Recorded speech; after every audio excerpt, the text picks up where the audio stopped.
Hey guys, Argent here. If the audio is a little off, I'm recording somewhere where I don't normally record, and I don't have my Blue Yeti with me. But we will move on positively. So I figured I owed you guys another update video on the state of the election. I had kind of held off doing one because I wanted to kind of see how things were going to play out. Because, frankly, for a long time I had no idea where this election was going. It was just constant ups and downs. Trump was ahead, then Clinton was ahead, then Trump was behind, then et cetera, et cetera.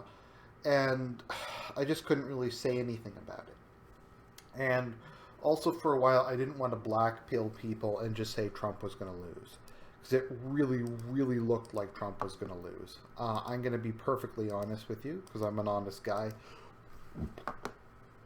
I was pretty much convinced that Trump was done for. But then we had two things that happened. We had the expiration of kind of the various Trump scandals, and we had the FBI reopening the investigation. And I've seen some polls that up to half of voters say it affects their vote, what Hillary Clinton did. We also had, I think it was 30 to 40% of voters who said it was worse than Watergate. Now, were these all Republicans? I'm not sure. Hillary Clinton's lead has basically evaporated almost overnight. We'll just look at the polls. Now, I've talked to people, because I know some people who do polling in Canada, and they've said that this is the biggest toss-up they've ever seen. I've never seen a bigger range of polls. Let's even go back a week. We have Clinton plus 14, Clinton plus 1. Back in the day, we had Clinton plus 12, Trump plus 2. So that is a 12-point spread. I've never seen spreads that big in my life. It's crazy. Over the last week or so, we've gone from Clinton plus 6, Clinton plus 9, Clinton plus 9, Clinton plus 14, to Clinton plus 1, Clinton plus 1, Trump tie, Trump up 1. So we've had this big kind of surge in Trump's direction, and it's been people don't always understand how polls work, but polls have a margin of error, which is normally about plus minus 3%. So the poll is accurate to plus minus 3%. So on this one, for instance, Clinton is somewhere between 52 and 58%. Trump is somewhere between 40 and 46%. So there is a margin of error, and they kind of overlap. Trump's still behind, but it's. I don't like to say polls are rigged, but if there's one election where polls could be rigged, subtly, because they are pretty close now. I just I think to a certain extent Brexit was kind of influenced in a direction, and in this case I think it is influenced in Hillary's direction. Like I said, I don't like to say this, but just the entire establishment has been more radically anti-Trump than I've ever seen them attack another candidate, probably in my lifetime. You had that scandal recently where that CNN reporter gave Hillary the questions, which we already knew about, but what are the odds that she acted alone, and what are the odds that the higher-ups ordered her to do it, and then she was the fall guy for it? I think pretty high to me. So the fact that they're this close, when I would assume, I'm not saying they're completely fake, but I could see them, because if you move around sampling, if you poll more women than men, there's a lot of ways you can kind of subtly tweak the numbers and tweak the weighting to move it a couple percentage points. So I think it's possible that's been happening. I was against it back in 2012 when people said, oh, the polls were rigged against Romney. They're oversampling Democrats. Back then, I think people were just doing wishful thinking, because the media hated Romney, but they don't hate him anywhere near what they hate Trump. And I think Obama, despite his many screw ups, is just a much better candidate than Hillary. He's a good looking guy. He's a good speaker when he's on topic. He has some charisma. He has the appeal of being the first black president. He just comes across as being a lot more polished than Hillary. And people like him, even like people who hate him think he's a likable guy. No one likes Hillary. No one thinks Hillary's a likable person. She's almost universally despised even within her party. So there's that aspect to it. So sorry, I think there's a hiccup there. So at the moment we have 45.3, like I said, within the margin of error. And this is with 4 people. So the question is, how many votes will Johnson and Stein actually get, and how will their votes break? Because it's not very clear to me, if all the Johnson supporters decide to jump ship, who they'll vote for. I think overall Johnson takes more support from Hillary, but I think what's kind of interesting is I could see some of the Green supporters break for Trump. Jill Stein has criticized Hillary for trying to start a war with Russia. The Greens are more anti-free trade. A lot of kind of the populist and pro-worker message could appeal to them. You might see it go 60-40 for Trump-Hillary. I don't know. I'm probably wrong. I'm just saying that's a possibility. So we have that. How will Johnson support break? How many people will actually vote for him at like a high of 10, and now he's down to 4.6%? Will this affect New Mexico? Because he still is polling pretty high in New Mexico. New Mexico is a Democrat stronghold, so we'll see. Then if we're looking at the Trump versus Clinton, we see it going from Hillary at 50 and Trump at 42 to Hillary at 47 and Trump at 53. So once again, within the margin of error. And if we look at the tracking polls, like I said, we have Hillary plus 13, Hillary plus 12, and then we have this just absurdly large spread. But now we can see virtually all the polls are in agreement that it's extremely close. And I don't trust that because that's too big a sample size. Past a certain point, if you have too big a sample size, something called non-sampling error creeps in. The more people you call, the more chance of errors happening and a flawed methodology, which is why people tend to, for cost reasons, etc., but as well as just making errors, tend to keep it between 1 and 3,000. So this has dramatically narrowed, extremely so in the last couple days. Once again, there could be underpolling. Once again, the trend line is clearly in that direction. I don't know. People say, well, Argent, the trend, there isn't much time for it. It has moved, let's see, like 7-8 points in 14 days. There could still be more WikiLeaks stuff. There could be more revelations. There's all kinds of things that could happen. The other thing is, what will voter turnout be? Because in a lot of these cases, it'll be all about turnout. Now, every election's about turnout, but there's some elections where one side's probably just going to win. Like when John Major was running against Tony Blair, I think most people would say, pretty much regardless of what he did, he was going to win. When Jimmy Carter was running against Gerald Ford, I think it was pretty obvious that he was just going to win, kind of regardless of what happened. When in the last Canadian election, it was pretty much guaranteed Harper was going to lose. Now, he lost much worse than he needed to, and they did screw that election up. But I kind of feel, regardless of what Harper did, he was probably going to lose that election. Now, there is a lot more energy behind the Trump campaign, but I just want to caution you. People showing up at rallies doesn't necessarily translate into electoral votes. It doesn't necessarily translate into people coming out. But I think in general, I think it's fair to say that Trump supporters are a lot more hype than Hillary supporters were. And I think in general, the Trump supporters don't really care about the polls. I think if it comes down to election day and people think Hillary's ahead and she's just going to win, I think a lot of her supporters might not bother voting. But I think the people who are going to vote for Trump are going to vote for Trump, regardless. But that's just speculation on my part. This is a crazy election. We've had so many twists and turns. We've had, like I said. So let's just kind of look at the states and see if Trump has a path to victory. Because it's going to be very close, and he's definitely at a disadvantage in the Electoral College.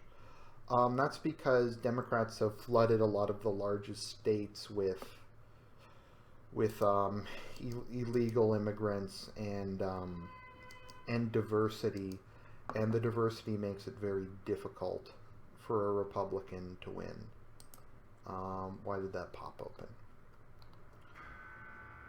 Okay, so let's look at some of the latest polls so far. So the most recent changes we've had is losing Maine's 2nd Congressional District from Trump to Clinton, Florida swapping to Trump, losing Arizona, and Ohio going back and forth. So if the election were held tomorrow, and I don't think this is accurate, Hillary would win by a lot.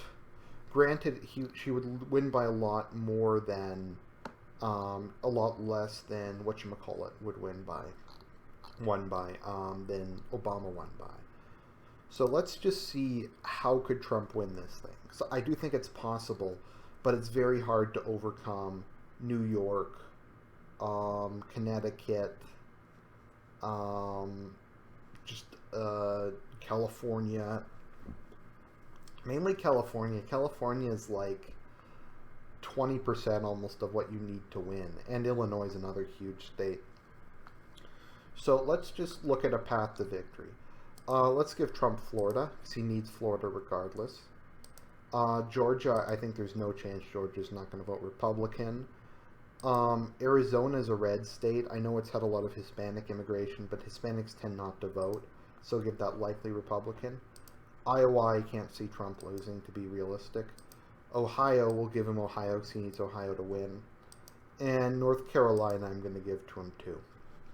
So, we're pretty much tied. So let's see what other states we have at the moment. In Nevada, we have Clinton up 1 point. That's within the margin of error. So let's say Hispanics don't vote, but white people vote there. So we'll give Trump Nevada. I think that's possible. New Hampshire, Clinton has a pretty large lead there. Oregon is not going to happen. Now, Pennsylvania is interesting. We'll look at Pennsylvania in a second. I can't see Virginia happening. Wisconsin's a wild card. Michigan's a wild card.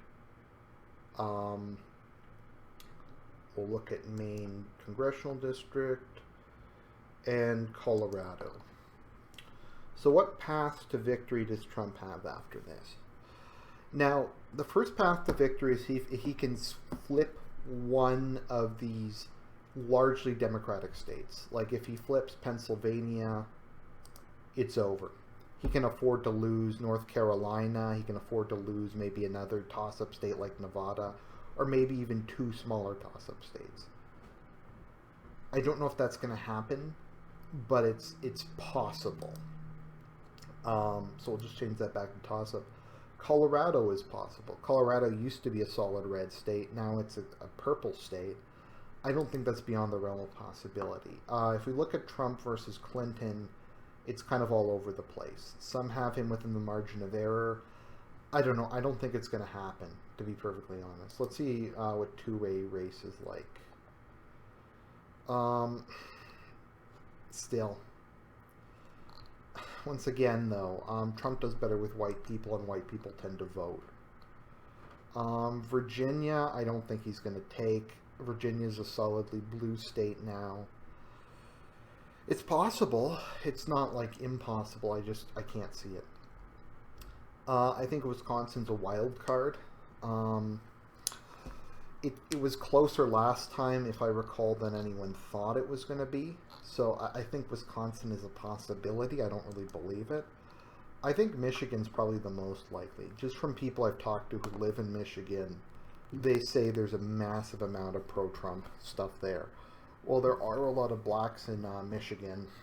I still think it's possible that Trump could get maybe 10-15% of the black vote, which would help out a lot. Plus, Michigan is one of the most economically devastated areas, but from manufacturing moving overseas. So I think Michigan is in play.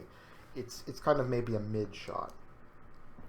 Main second congressional, I think Trump needs to get if he's going to win. This is very close. I think it's quite possible that he can take this. I'm going to put that as 50-50, but likely Trump, given how some of the polling's been lately. Colorado is a complete toss-up. We have polls ranging from Clinton +8 to Clinton -1. Oh, actually, they had the... Sorry, I'm blind. I didn't see that. Let me just bring that up again, because I'm a professional. Let's see. Colorado, Michigan, Minnesota, Virginia. Let me see. What did Obama win that by? Romney won that by 2%. Okay, so that's definitely, I think, I'm going to give North Carolina to Trump. Nevada, Obama won by 12% and 6%. The fact that it's down to 1% bodes very well in Trump's favor. That's a big increase. It shows a lot of momentum. Colorado is much closer than it was under Obama, and it seems like it was trending in that direction. The question is, will Hillary get the turnout of Obama in 2012, which I can't see her, but it's hard to say. Michigan. Once again, we see a decline. I don't know if it'll be enough, but it'll be one to watch. Minnesota, Trump's doing better. Possible. Long shot, though. Virginia is... Yeah, it's not going to happen. It's really not going to happen. Let's see here. Colorado. Obama won by 5%, and prior to that, 9%. I think Colorado's a distinct possibility. If he can win Colorado, I think Trump will win the election. Let's see here. And this was, which one was this? Overall polls. Let me just bring up Pennsylvania again. Okay, and we also have New Hampshire to look at, which is another wild card. Texas. There's no way Texas is going to go Hillary. That's silly. I'm sorry, Flash Player is freezing my browser. Just wait for that to finish. Come on. You can do it. Oh, I hate Flash Player. Flash Player's like one of the worst pieces of software ever invented. I normally have it off, but a lot of so many things use it. Okay, are you gonna let me? Come on. Come on. Oh, wait, they have the numbers right here. Never mind. So it went from 10 to 5. We have... I can't see Arizona going Clinton. The trend lines aren't going that direction. Colorado is trending Republican. Florida is trending Republican. Georgia, Romney actually picked some stuff up. Iowa's going to be close, but I think Trump has that. Ohio, I can't see Trump losing. Indiana, he's definitely going to win. Missouri, he's going to win. Texas. Maine, no chance. That's trending pretty strongly. That's a 7-point difference. I don't know, if 7 points move in Trump direction again, he'll win that. Minnesota, New Hampshire is always kind of a swing state, the only swing state in the Northeast. So at the moment, I don't really know what to tell you guys. I'll do another one in a couple days when we have another round of poll updates. Hopefully, though, that was kind of informative and interesting, and I'll talk to you guys later.